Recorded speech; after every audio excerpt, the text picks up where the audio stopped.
Bonjour, aujourd'hui, Maître Lubassou Lwakanda, encore appelé sorcier positif, ayant constaté que les Africains sont en majorité pauvres, tentera de répondre à la question « Pourquoi les Africains sont pauvres ?»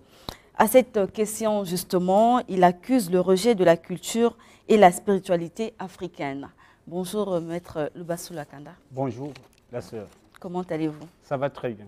Alors, ce que vous appelez sorcellerie négative, mais aussi les religions et spiritualités importées comme l'islam, le christianisme, la franc-maçonnerie sont la cause de la misère des Africains. Alors, Oui, comment pouvez-vous démontrer cela? La première des choses, quand Thomas Sankara disait « Entre le riche et le pauvre, ils n'ont pas la même morale ».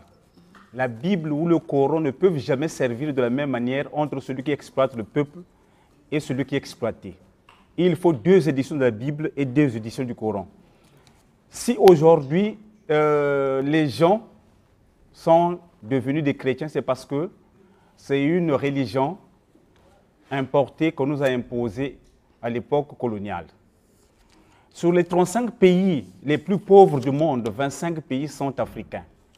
Et sur les 25, c'est des pays qui sont pauvres, qui croient en Jésus, qu'on vient de parler chez mon frère. Moi, par rapport à mes recherches, j'ai lu quelqu'un qui a dit que lorsque les premiers Blancs sont arrivés en Afrique, ils avaient les terres. Nous avions les terres et ils avaient la Bible. Ils nous ont appris à prier les yeux fermés. Lorsque nous avions ouvert, les Blancs avaient les terres et nous la Bible. Tu peux imaginer aujourd'hui une Africaine, là où il dort, son sous-sol est rempli de l'or et de cuivre. Mais il est ignorant, il préfère aller demander à Dieu, à l'église, Dieu donne-moi la richesse, au moment qu'il dort sous sa terre avec plusieurs richesses.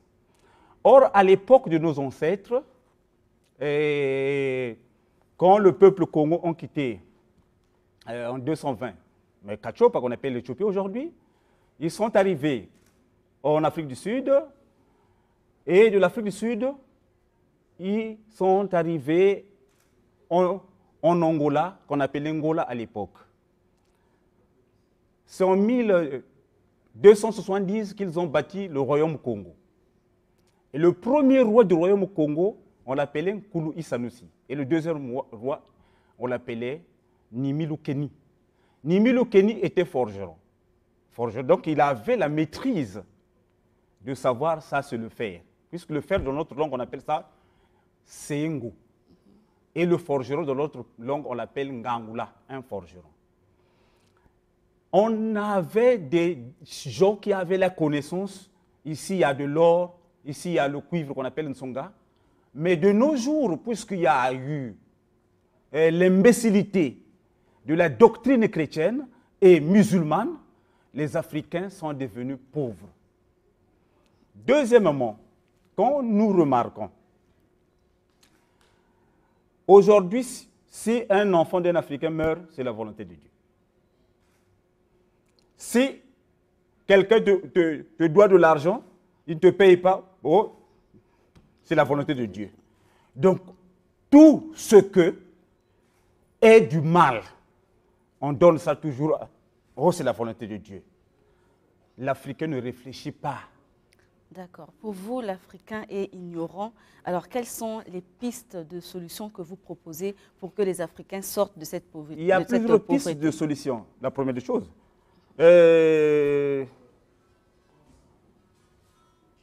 Une personne doit prendre une révolution.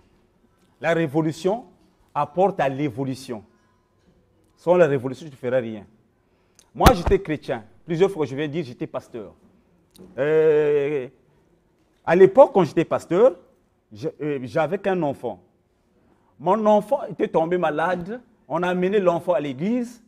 Toute l'église avait prié Jésus pour que mon enfant puisse guérir. Mon enfant était décédé. Et depuis lors, jusqu'à aujourd'hui, j'ai 17 gosses, je n'ai jamais acheté une ordonnance de 1500. Et je dirais encore, Moi, implorer Jésus, invoquer Jésus, au moment que Jésus, là où il est né en Israël, suivez même les médias, là où il est né en Israël, il n'y a pas la paix, il n'y a même pas la stabilité, il n'a même pas laissé une parcelle, c'est Jésus-là.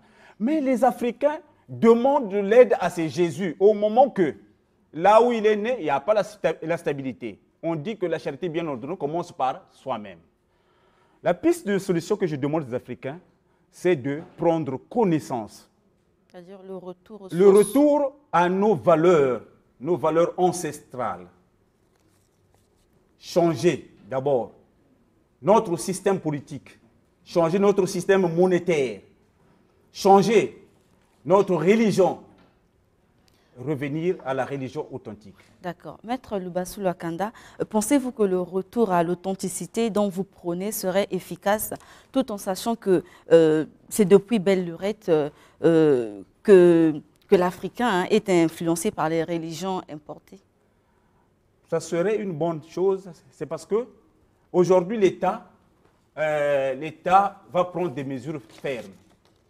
Si l'État prend des mesures fermes en disant que les églises, on doit mettre en évidence les centres de recherche, par exemple des recherches scientifiques, au lieu des églises, puisque je te prends un exemple du Congo, entre les églises et les centres de recherche, j'espère, là où les centres de recherche sont très minimes, les églises sont à la une.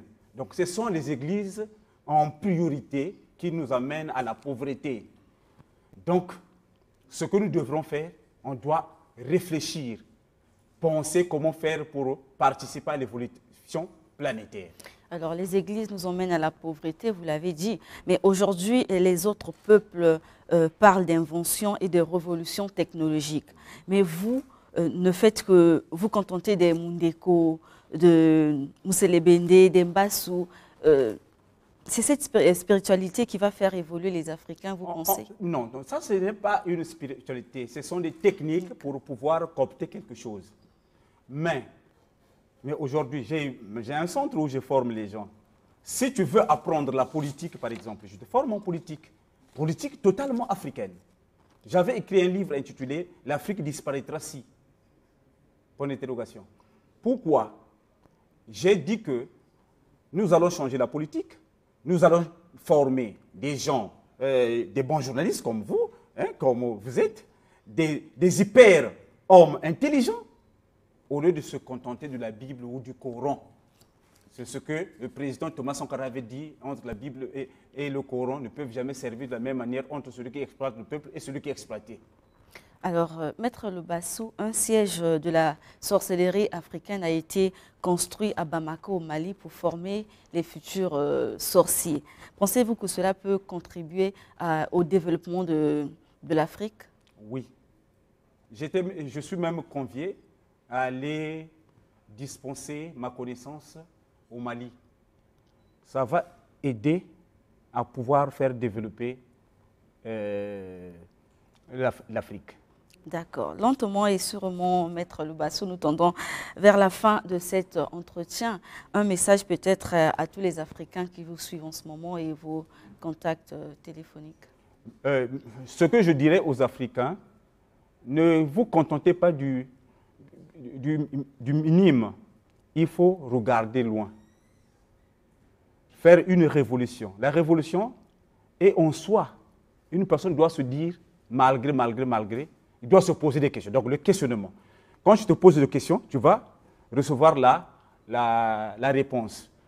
Pour ceux qui veulent me contacter, je suis joignable au 04 014 09 21. C'est aussi mon numéro WhatsApp, le 06 587 89 et le 06 978 72 89. Je suis à Mayanga, précisément à Moussoso. Lampadaire. D'accord. Merci beaucoup, Maître Lubassou Lwakanda. Pourquoi les Africains sont pauvres? C'est la question que nous avons posée à Maître Lubassou Lwakanda. Merci de l'avoir suivi. Studio 210 continue.